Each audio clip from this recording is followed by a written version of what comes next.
नमस्ते सारस्वती देवे।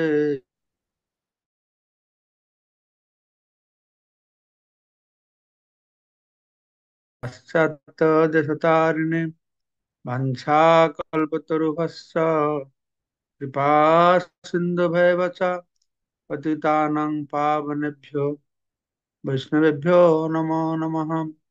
आजानुलम्बितभुजौ कनकावदातौ सङ्कीर्तनैकपितरौ कमलायताक्षौ विश्वम्भरौ द्विजवरौ जुगधर्मपालौ वन्दे जगत्प्रियकरौ करुणावतारौ चिरददत निजगुप्तपीतं स्वप्रेमनामामृतमत्तुतारम् आपामरजविदतारं गौरकृष्णजनभ्यो तमहं प्रपदे। आनन्दलीलामय विग्रहाय हेमावदिव्यछविसुन्दराय तस्मै महाप्रेम रस प्रदाय चैतन्य चंद्राय नमः नमस्ते। जय श्री कृष्ण चैतन्य प्रभु नित्यानंद श्री अद्वैत गदाधर शिवासादि श्री गौर भक्त वृंद। हरे कृष्ण कृष्ण कृष्ण हरे हरे, हरे राम राम राम हरे हरे। मुखं करोति वाचालं पंगुलं हैतगिरिं यत्कृपा तमहं वन्दे परमानंद माधवम। श्रीगुरु दिनतारिणं श्री चैतन्य ईश्वरं नमः। ओं विष्णुपादाय कृष्णपृष्ठाय भूतले শ্রীমতে জয় পতাকা সামনে নাম। তো আমরা পাঠ করে শ্রবণ করেছিলাম চৈতন্য চরিতামৃত আদি লীলা অষ্টম পরিচ্ছেদ। তো আজকে আমরা 14 নম্বর শ্লোক পর্যন্ত পাঠ করেছিলাম। আজকে 15 নম্বর শ্লোক থেকে পাঠ হবে। তো এই কয়েকদিন পাঠ হলো না, যেহেতু আমি আমেরিকায় আছি। আমি আমেরিকায় 26 তারিখে আসলাম, ওই জুলাই 26 তারিখে এসে নিউ ইয়র্কে আসলাম। তারপরে নিউ ইয়র্কে একটা প্রোগ্রাম করে ডালাস গেলাম, ডালাস টেক্সাস। ডালাস টেক্সাস থেকে না, ডালাস টেক্সাস, হ্যাঁ, না, নিউ ইয়র্ক থেকে না, আমি গেলাম প্রথমে ওয়াশিংটন, ওয়াশিংটন থেকে বাল্টিমার, তারপর ডেলাওয়্যার, ডেলাওয়্যার থেকে ফিলাডেলফিয়া, ফিলাডেলফিয়া থেকে নিউ ইয়র্ক, নিউ ইয়র্ক থেকে ডালাস টেক্সাস হয়ে আমি আসলাম আটলান্টা, তারপরে নিউ অরলিন্স। সব জায়গায় 2-3 দিন করে অবস্থান করলাম। তো সব,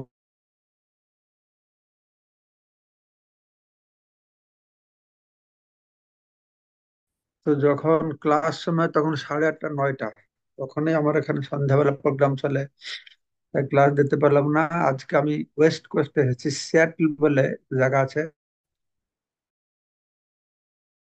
ওয়াশিংটন ডিসি ইস্ট কোস্টে, আর এখানে ওয়াশিংটন স্টেট। তো এখানে আমি দেখছি এখন মুকুন্দ প্রভু আমাকে ফোন করলো, এর সন্ধ্যা 6টা, তো আপনাদের সকাল 7টা। তো আমার ক্লাস শুরু হবে 7:30টায়, এখানকার সময় 7:30। তো তাই আমি এখানে আধ ঘন্টা আমরা একসঙ্গে বসে চৈতন্য চরিতামৃত শ্রবণ করতে পারবো। 14 নম্বর শ্লোকে ছিল, যদি বা তার্কিক কহে তর্ক সে প্রমাণ, তর্ক শাস্ত্রে সিদ্ধ যেই সেই সভ্যমান। তো তার্কিকরা বলে যতক্ষণ পর্যন্ত না যুক্তি তর্কের মাধ্যমে যে আরাধ্য বস্তুটি কি, হুম, তো তর্কের মাধ্যমে প্রতিষ্ঠা করতে চেষ্টা করছে। শ্রীকৃষ্ণ চৈতন্য দয়া করহ বিচার, বিচার করলে চিত্তে না পাবে চমৎকার। কিন্তু বাস্তবে ভগবানকে প্রতিষ্ঠা করা যায় না। তর্ক অপ্রতিষ্ঠ শ্রুতি বিভিন্ন নাশাবরী শ্রীমতন্ন ভিন্ন ধর্ম সত্যত্ব নিহিত গুহায় মহাজন জন কথা সত্য। তো আমাদের কি করতে হবে? তো বলা আছে যে তুমি যে সত্যি যদি যুক্তি তর্কের দ্বারা প্রতি আসক্ত হও, তাহলে দয়া করে চৈতন্য মহাপ্রভু দয়ার কথা বিচার করো। তা বিচার করলে দেখবে যে তা কি অপূর্ব দয়া, তারপরে তোমার চিত্ত চমৎকৃত হবে।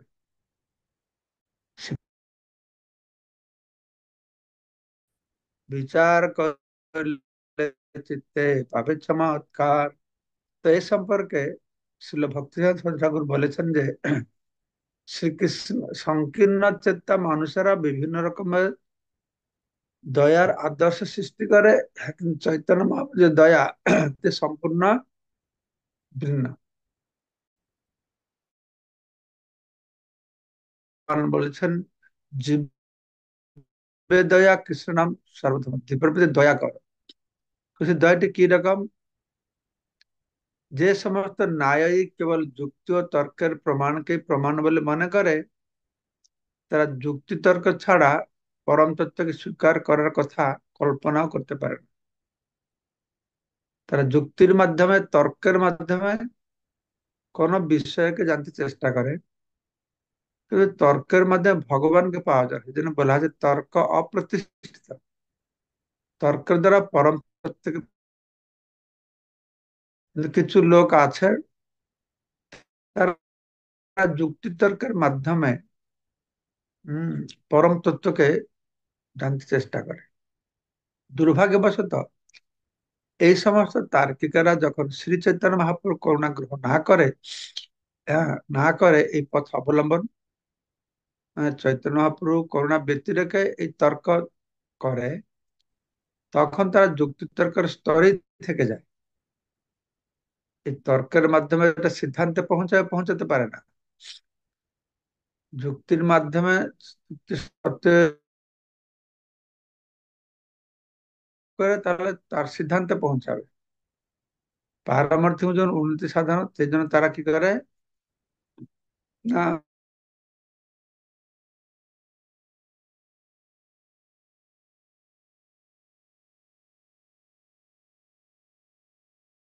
চৈতন্য মহাপ্রভুর আশ্রয় নিয়ে চর্চা করবে, ঠিক বুঝতে পারে। কিন্তু এরা তর্কের মধ্যে ভগবানকে জানতে চায়, মহাপ্রভুর করুণার উপর নির্ভর করে না। তাই তারা পারমার্থিক জীবনে উন্নতি সাধন করতে পারে না। কিন্তু কোন যথার্থ বুদ্ধিমান মানুষ যদি তার যুক্তি দ্বারা চিন্ময় তত্ত্ব হৃদয়ঙ্গম করার বিষয়ে ব্যবহার করে, তাহলে তিনি বুঝতে পারবেন যে জাগতিক যুক্তির সীমিত জ্ঞানের দ্বারা পরতত্ত্বকে হৃদয়ঙ্গম করা যায় না, যা হচ্ছে সমস্ত জড় ইন্দ্রিয় অনুভূতি অতীত, অধ্যক্ষজ বস্তু। তো বলা হচ্ছে ভগবান কৃষ্ণ হচ্ছেন অধ্যক্ষজ, তিনি ইন্দ্রিয়ের দ্বারা অনুভব হয় না। তাই ভগবানকে তর্কের দ্বারা হবে না। হম। তো এটা যে চিন্ময় বস্তু, এটা ভৌতিক বস্তু নয়। সেই জন্য মহাভারতে বলা আছে অচিন্ত খলু যে ভাবা না তর্কেন। যেরকম ভাগবত বলা হলো কোথায়, ন তর্ক প্রতিষ্ঠিত, তর্কের দ্বারা পরম সত্যকে প্রতিষ্ঠা করা যায় না। তো মহাভারতে বলা হচ্ছে অচিন্ত খলু যে ভাবা ন তর্কে না যোজয়েত, যা কল্পনা অথবা জড় ইন্দ্রিয়ের উপলব্ধির অতীত, তর্কের দ্বারা তাকে কিভাবে জানা যাবে? যুক্তি তর্কের পরিধি অত্যন্ত সীমিত। চিন্ময়ের বিষয়ে এই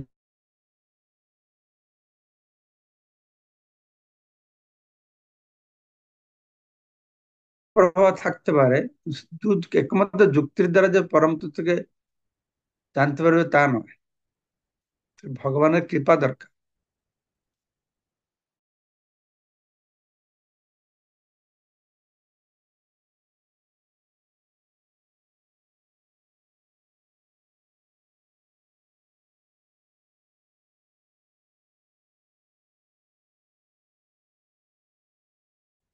পরতত্ত্বের সিদ্ধান্ত সর্বদাই ভ্রান্ত হয়। জড় যুক্তি দ্বারা, ভৌতিক যুক্তি দ্বারা পরম তত্ত্ব বস্তুকে বোঝা যাবে না। যদি কেউ বুঝতে চেষ্টা করে জড় যুক্তির মাধ্যমে, তাহলে সেটি তারা ভ্রান্ত বুঝা হবে। এভাবেই পরতত্ত্বের সিদ্ধান্তের ফলে অধপতিত হয়, পরজন্মে শৃগাল শরীর প্রাপ্ত হওয়ার সম্ভাবনা থাকে। তাহলে পরবর্তী জীবনে সে শিয়াল হবে। কিন্তু তা হলেও কেউ যদি যথার্থে যুক্তি ও তর্কের মাধ্যমে শ্রী চৈতন্য মহাপ্রভু দর্শন বিচার করতে উৎসুক হন, তিনি তা করতে পারেন। যুক্তি তর্ক করো, কিন্তু মহাপ্রভুর দর্শনকে নিয়ে। শ্রীল কৃষ্ণদাস কবিরাজ গোস্বামী তাদের সম্বোধন করে বলেছেন, শ্রী চৈতন্য মহাপ্রভুর দয়ার কথা আপনারা বিচার করে দেখুন। আপনি যদি যথার্থে বিচার করেন, তাহলে দেখবেন যে শ্রী চৈতন্য মহাপ্রভুর মতো দয়া কেউ কখনো দেন। তার্কিক ন্যায়িকেরা জগতের সমস্ত দয়ার সঙ্গে শ্রী চৈতন্য মহাপ্রভুর দয়ার তুলনা করে দেখুন। যারা তার্কিক, যারা ন্যায়িক, তাদেরকে বলছেন তোমরা এই জগতের দয়ার সঙ্গে মহাপ্রভুর দয়াকে তুলনা করে দেখো। তাদের বিচার যদি নিরপেক্ষ হয়, তাহলে তারা বুঝতে পারবে যে কোন দয়ার সঙ্গে মহাপ্রভুর দয়ার তুলনা হতে পারে না। জগতের কল্যাণের জন্য অন্য কেউ এরকম হতে পারে না। তো সকলেই দেহের ভিত্তিতে জনহিতকর কার্য করেছে। তো মহাপ্রভুর দয়াটি কিরকম, সেটি বর্ণাগের প্রভুপাদ বলছেন, এই জগতের দয়া মানে কি, হ্যাঁ, এই জাগতিক বা সামাজিক সাহায্য সহযোগিতা। হ্যাঁ, ভগবত গীতা থেকে আমরা জানতে পারি যে অন্তর্ভুক্ত ইমে দেহা নিত্য উক্ত শরীর। এই জড় দেহের চরম পরিণতি হচ্ছে বিনাশ, অন্ত। কিন্তু নিত্য উক্ত শরীরই, দেহের মধ্যে দেহী আছে, শরীরই আছে, বা আত্মা আছে, সে হচ্ছে নিত্য, সে হচ্ছে চিন্ময় আত্মা, নিত্য। শ্রী চৈতন্য মহাপ্রভুর দয়া,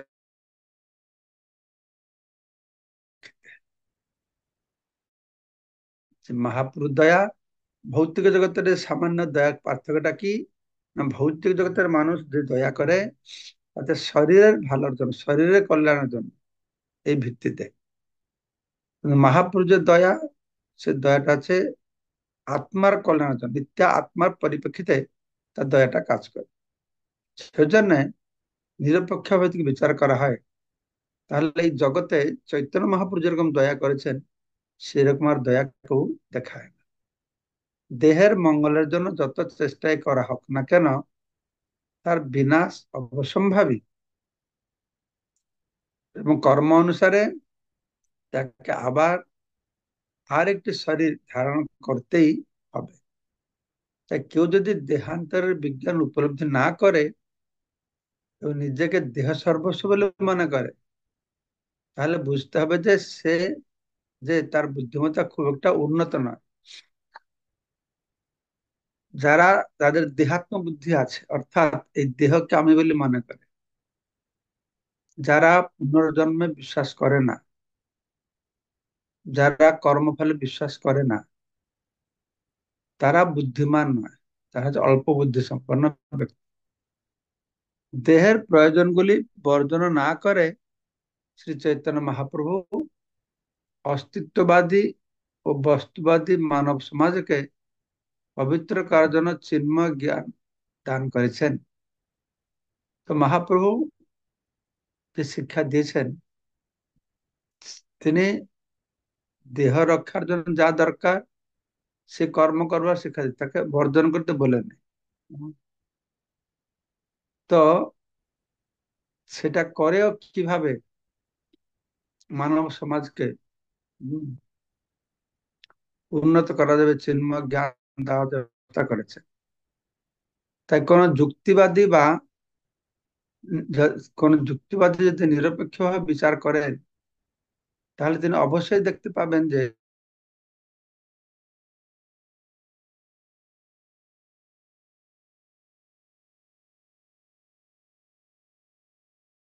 দেহ সম্পর্কিত বিষয়বস্তুর প্রতি, যে দেহের অবস্থান আছে, যে দেহের পরে আত্মাকে আবার দেহটি শরীর গ্রহণ করতে হবে।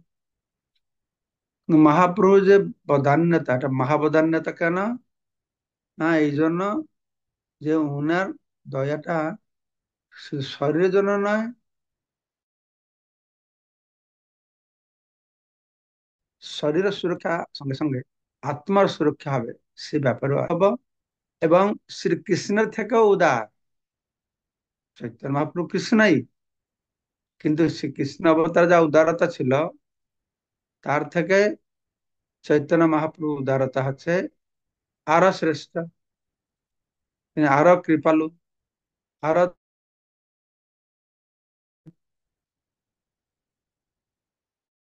কৃষ্ণের থেকেও করুণাময়। কৃষ্ণ স্বরূপে তিনি যতটা করুণা ছিল, তা থেকে গৌরাঙ্গ রূপে আরো বেশি করুণাময় প্রকাশ করেছেন তিনি। তো এটা প্রমাণ দেওয়া হচ্ছে, কৃষ্ণ পুতনাকে উদ্ধার করেছেন, মাতৃপদ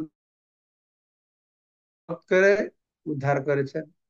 তো সেই কৃষ্ণ যখন গৌরাঙ্গ রূপে এসেছেন, তিনি কাউকে মারেননি।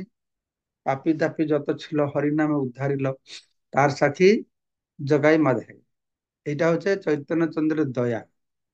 চৈতন্য চন্দ্রের দয়া করহ বিচার, বিচার করলে চিত্তে হবে চমৎকার।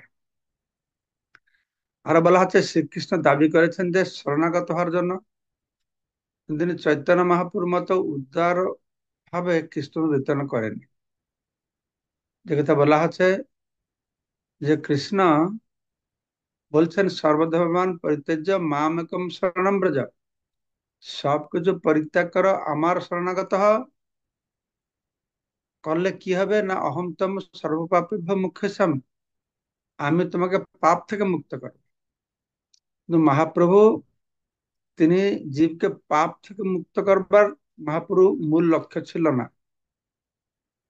তো মহাপ্রভু এখানে কৃষ্ণ রূপে এসেছেন, সব পরিত্যাগ করে তারা শরণাগত হও, তাহলে তোমাকে পাপ থেকে মুক্ত করবে। আর যখন তিনি চৈতন্য মহাপ্রভু গৌরাঙ্গ রূপে এসেছেন, তার শরণাগত হওয়ার দূরের কথা, যারা পালাচ্ছে তার পিছনে পিছনে তাকে ধরে কিনেছেন, তাকে কৃষ্ণ প্রেম দিচ্ছে। এইটাই তার মহাপ্রদান, এটাই পার্থক্য। তাই ছিল রূপ গোস্বামী চৈতন্য মহাপ্রভুকে তার প্রণতি নিবেদন করে প্রার্থনা করেছেন, নম মহাবদন্যায় কৃষ্ণ প্রেম প্রদায়তে, কৃষ্ণায় কৃষ্ণ চৈতন্য নামনে গৌরত্বসে নমঃ।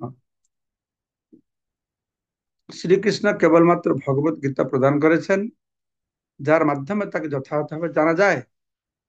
চৈতন্য মহাপ্রভু যিনি হচ্ছেন শ্রীকৃষ্ণ স্বয়ং, তিনি জাতীয় বিশ্বের সকলকে কৃষ্ণ প্রেম দান করেছেন। তো কৃষ্ণ রূপে এসে তিনি গীতা জ্ঞান দিয়েছেন,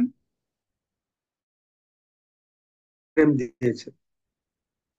গীতা রূপে এসে তিনি জ্ঞান দিয়েছেন, চৈতন্য রূপে এসে তিনি কি করছেন, সে গীতার জ্ঞানকে আচরণ করে জীবকে শিখিয়েছেন।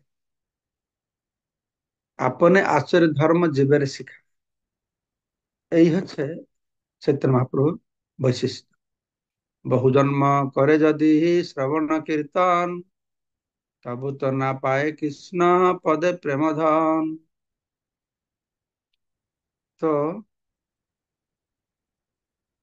আমরা কালকে শ্রবণ করব যে কিভাবে এই কৃষ্ণ প্রেমটা পাওয়া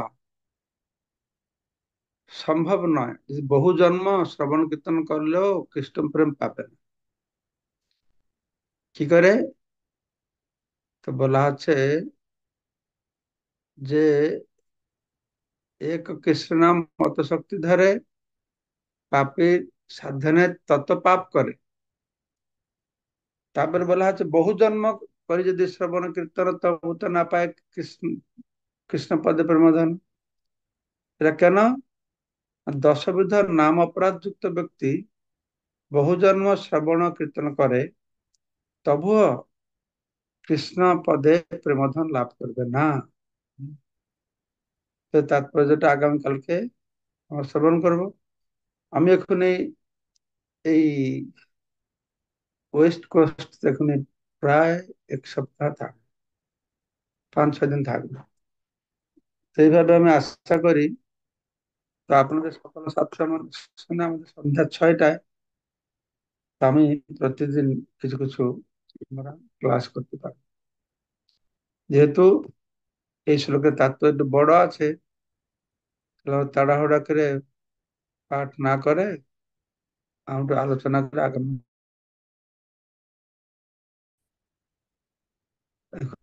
আমাদের আজকে থেকে একাদশী, এখানে ঝুলন যাত্রা শুরু হয়ে গেছে, বলরাম পূর্ণিমা পর্যন্ত চলবে। তো এই কয়েকদিন আমরা সন্ধ্যাবেলা বলরাম কথা আমরা আলোচনা করব। ঠিক আছে, মঙ্গলময় প্রভু বলুন কি বলছেন।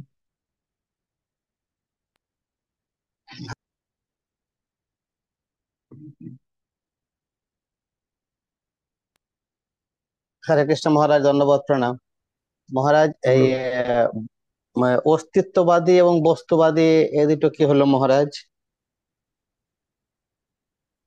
এই যে অস্তিত্ববাদী কি? যেখানে লেখা আছে দেহে প্রয়োজনগুলি বর্জন না করে শ্রী চৈতন্য মহাপ্রভু অস্তিত্ববাদী ও বস্তুবাদী মানব সমাজকে পবিত্র করার জন্য চিন্ময় জ্ঞান প্রদান করেছিলেন। অস্তিত্ববাদী বস্তুবাদী কি বোঝাচ্ছে? বস্তুবাদী মানে তো জড় ভৌতিকবাদী হবে। অস্তিত্ব আমি বিশ্লেষণ করে বলছি। অস্তিত্ববাদী মানে এই যে যা দেখবে সেটাকে বিশ্বাস করবে। হ্যাঁ, যা দেখবে না সেটা বিশ্বাস করবে না। সেই জন্যই এরকম সিপিএম লোকেরা বলে, আরে বাস্তব জগতের কথা বলো, এই অবাস্তব সেই স্বর্গের কথা, বৈকুণ্ঠের কথা, তাদের জন্য এটা অবাস্তব। বস্তুবাদী বা বাস্তববাদী জগতের যেটা দেখছে, খাচ্ছে, ঘুমাচ্ছে, পাচ্ছে, এটাকে বস্তুবাদী বলে। ঠিক আছে। মহারাজ, এই নৈয়ায়িক মানে ন্যায়শাস্ত্রের যারা প্রণয়ন করেছেন, যে আহ, তার্কিক নৈয়ায়িকেরা জগতে ন্যায়শাস্ত্রে কি প্রতিপাদ্য বিষয় মহারাজ? আমি তো ন্যায়শাস্ত্র অধ্যয়ন করি না। মহাপ্রভু নিমাই পণ্ডিত বেশ এক্সপার্ট ছিলেন। ন্যায়, ব্যাকরণ, তর্কের 10 ভাইকে আহ পরাস্ত করতেন লজিক দিয়ে। এক্স্যাক্টলি ন্যায়টা কি যে বলে ওরা, আমি জানি না। হ্যাঁ, ঠিক আছে। মহারাজ, আহ অচিন্তা খলু যে ভাবা ন তাম তর্কেন জয়েত, এখানে খলু খলু শব্দের কি অর্থ মহারাজ? খলু মানে অ- সমস্ত, সমস্ত খলু। খলু সর্বম ইদম ব্রহ্ম। খলু অচিন্ত, যে সমস্ত অচিন্ত বস্তু সেগুলি তর্কের দ্বারা বোঝা যাবে। ঠিক আছে মহারাজ, ধন্যবাদ, প্রণাম, হরি বল, হরে কৃষ্ণ। বিদ্যুৎ প্রভু।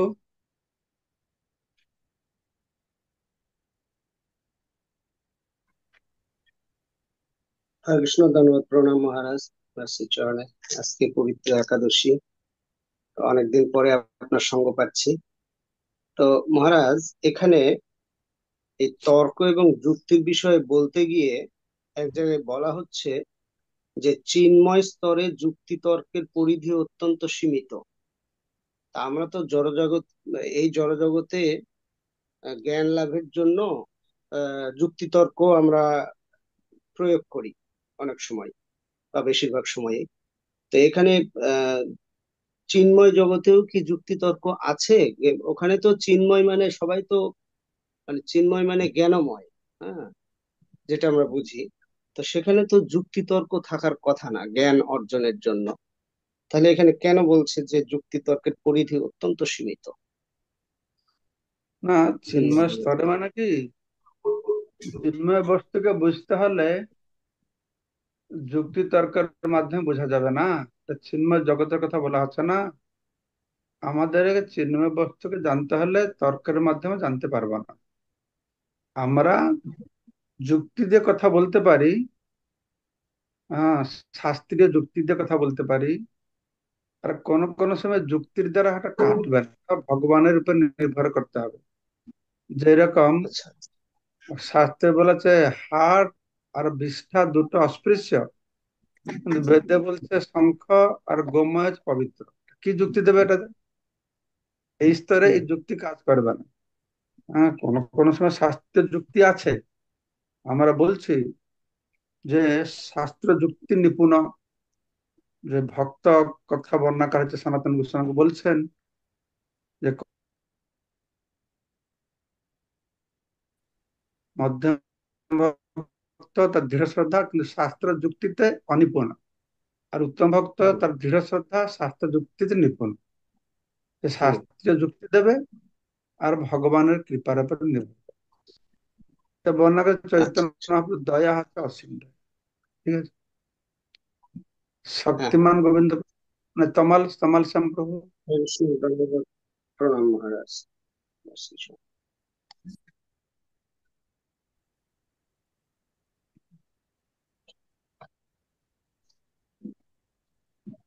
তমাল শ্যাম অনমিউট করতে পারছে না,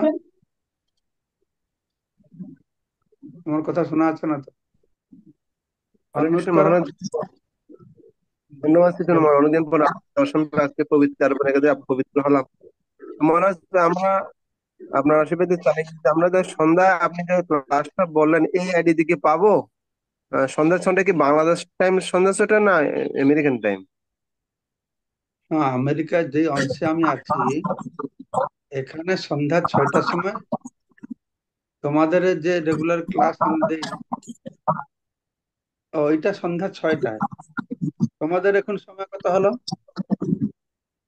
আমাদের এখানে 7টা 33 বাংলাদেশে। তাহলে তাহলে ইন্ডিয়াতে 7টা হবে, তাই না? হ্যাঁ। তাহলে আমার 6টায়, ইন্ডিয়া 7টা, তাহলে আমি 5:30টায় আমি ক্লাস দিই তো ইন্ডিয়া 6:30টায়, তাই না? ইউজুয়ালি ইন্ডিয়ান 6:30টায় ক্লাস দেয়, তাই না? হরিবল। হ্যাঁ মহারাজ, 4:30 হয়। ইন্ডিয়ান 6:30 দিলে এখানে 5:30 হবে, হ্যাঁ তাই না? হ্যাঁ, হ্যাঁ মহারাজ। তাহলে আমি 5:30, এখানকার 5:30টার হ্যাঁ সময় দিই, 5:30। তোমাদের তাহলে আমারও সুবিধা হবে, মানে কোথাও প্রোগ্রাম যেতে হলে তাড়াতাড়ি। তাহলে 5:30টায় আমাকে সাগর বা মুকুন্দা আমাকে আমাদের আমেরিকা সময় এটা তোমাকে মনে করে দেবে। আমাকে হোয়াটসঅ্যাপে কলও করতে পারো, আজকে যেরকম মুকুন্দ কল করলো। হ্যাঁ, অর্থাৎ ইন্ডিয়ান 6:30টার আগে, হয়তো 15-20 মিনিট আগে আমাকে।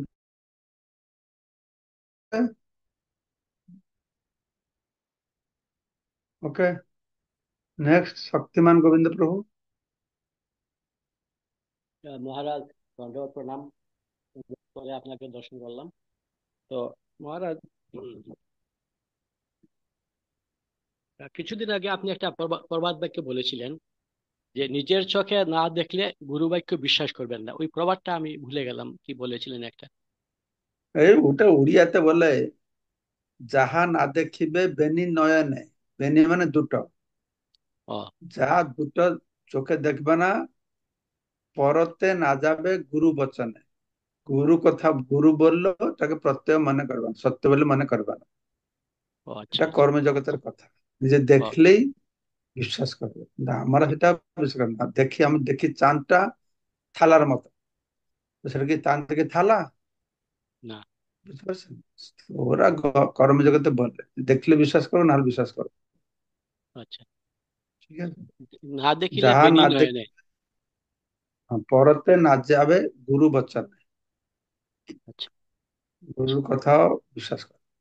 ওটা কর্মী ঠিক আছে। জীবনের কথা। ঠিক আছে, হুম। ধন্যবাদ মহারাজ। হরে কৃষ্ণ। ভুবনেশ প্রভু বলুন, ভুবনেশ গৌর প্রভু।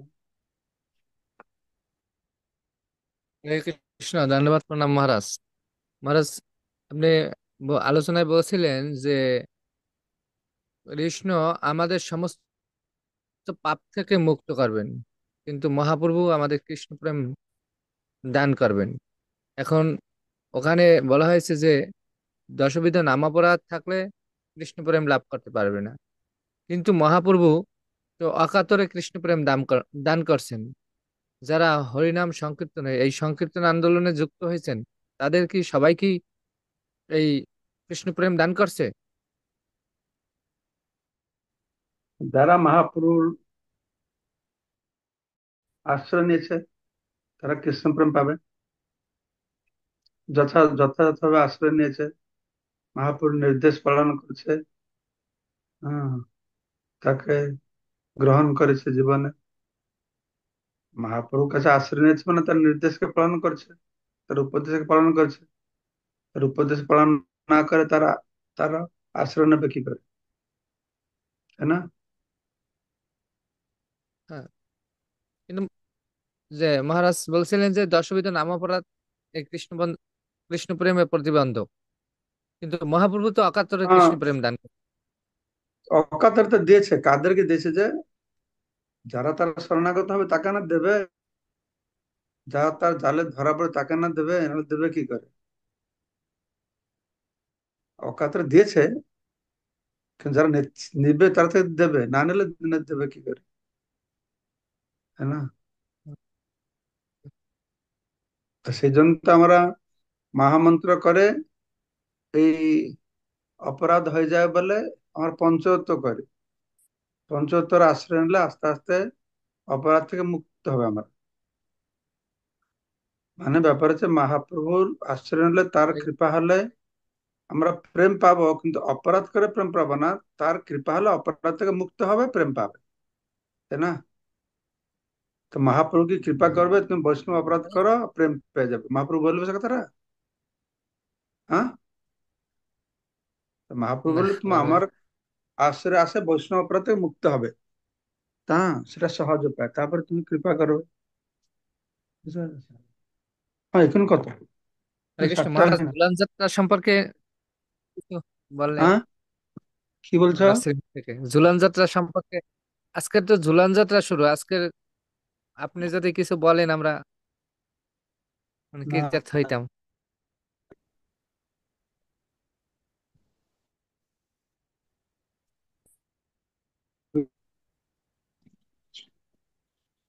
তো টপ 6টা বেজে গেল, আমাকে স্নান টান করে রেডি হতে হবে ক্লাসের জন্য, যেতে হবে কালকে। ঠিক আছে। মৃদুভাষিনী বিশাখা মাতা, বললো। হরে কৃষ্ণ মহারাজ, আপনার শ্রীচরণে প্রণাম।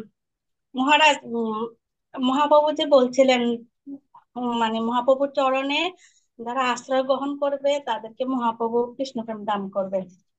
তো আমাদের এদিকে দেখি যে উম এই যে ব্যাগধারী যে বৈষ্ণব, ওরা যখন আমাদের এখানে আসে ভিক্ষার জন্য, তো ওদেরকে যখন আমরা জিজ্ঞেস করি দেখা যায় পান মুখে, তখন বলি যে বলছে না আমরাই ব্যাগ মহাপ্রভু নিয়েছি। হ্যাঁ, তো আচ্ছা ঠিক আছে মহাপ্রভু নিয়ে তো আপনারা কি মহাপ্রভুরে ভোগ দিয়ে প্রসাদ পান? বলে যে না, আমরা মাসে বছরে 3বার মাত্র নিরামিষ পাই। বৈশাখ মাস, কার্তিক মাস আর ইয়ে মাস, অন্যান্য মাসে ওরা কিন্তু মৎস্যাহার করে। তো মহাপ্রভু কি তাদেরকেও মানে কৃষ্ণপ্রেম দান করবে মহারাজ?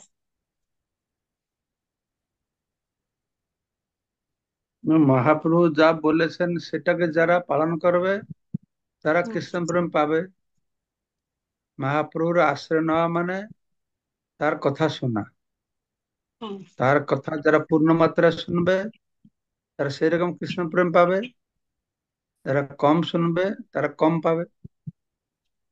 যে যতটুকু তার কথা পালন করবে।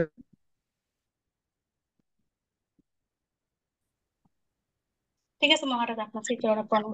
ব্যাপার হচ্ছে 3 মাস যারা মাছ খেয়ে থাকে না কেন, আমার 3 মাস মাছ খায় না ভালোর জন্য। হুম। তো 3 মাস মাছ খেলে ভালো হবে, 12 মাস মাছ না খেলে তো আরো বেশি ভালো হবে, আর 4 গুণ ভালো হবে বোধহয়। মহাপ্রভু মহাপ্রভু তো ভোগ নিবেদন করা হয় না, ভোগ মহাপ্রভুকে মাছ নিবেদন করা হয় না, কৃষ্ণকে করা হয় না, জগন্নাথকে করা হয় না, বিষ্ণুকে করা হয় না। এগুলো হুম। কি কাউকে বলতে হয়? এই জগতে কেউ দেখেছে আমাদের যত বড় বড় মন্দির সব আছে, বিষ্ণু মন্দির, ওতে মাছ ভোগ লাগে?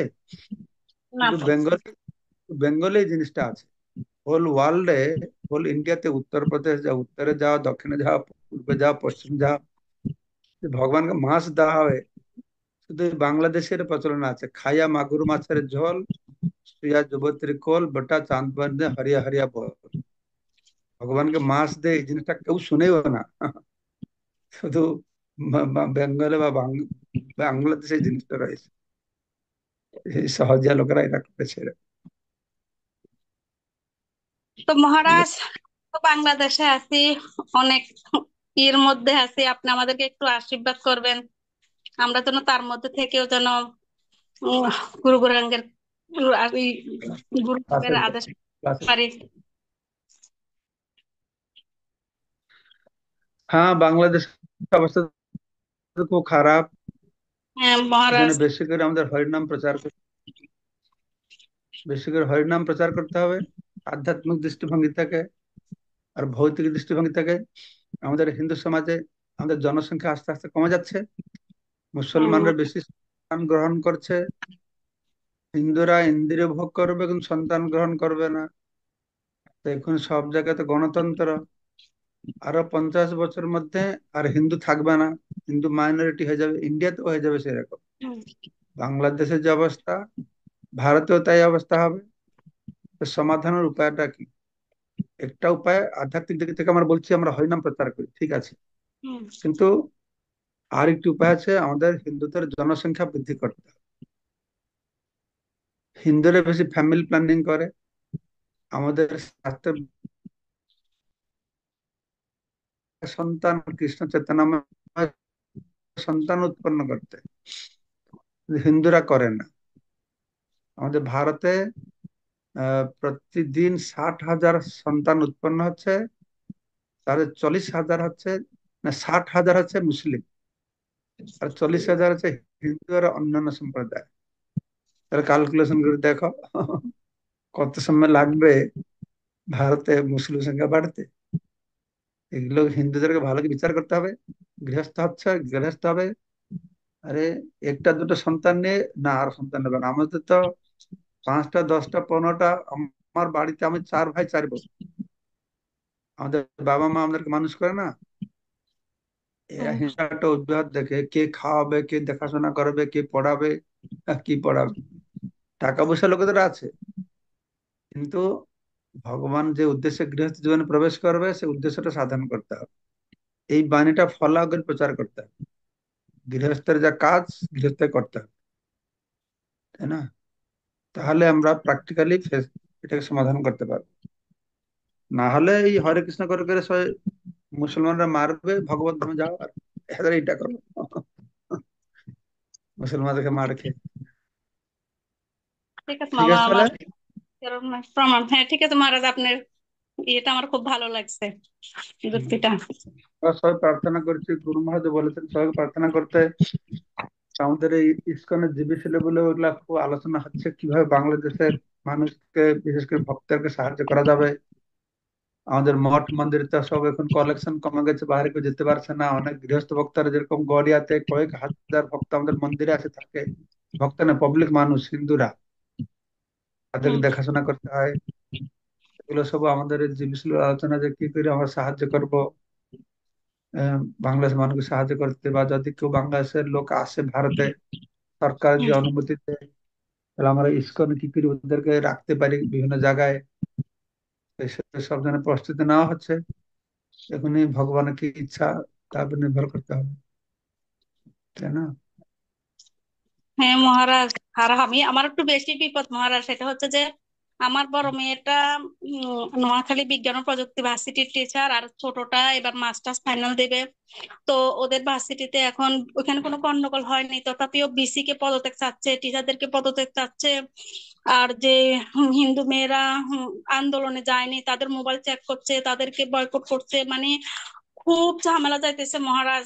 আমার ফ্যামিলিটা তো পুরো এমনি ভক্ত, আর এই হিসেবে ইস্কন হিসাবে আমাদের তো একটু আছে। এখন আমার বিপদটা আরো মহারাজ, মানে প্রতিদিন দেখি যে কি অবস্থা চলতেছে, ওটা সব ঠিক আছে, বৈষ্ণবরা আমি আমার। ভগবানকে প্রার্থনা করি, ঠিক আছে। তো সবাইকে অশেষ ধন্যবাদ আজকে অনুষ্ঠান যোগদান করবার জন্য। বাঞ্ছা কল্পতরুভ্যশ্চ কৃপা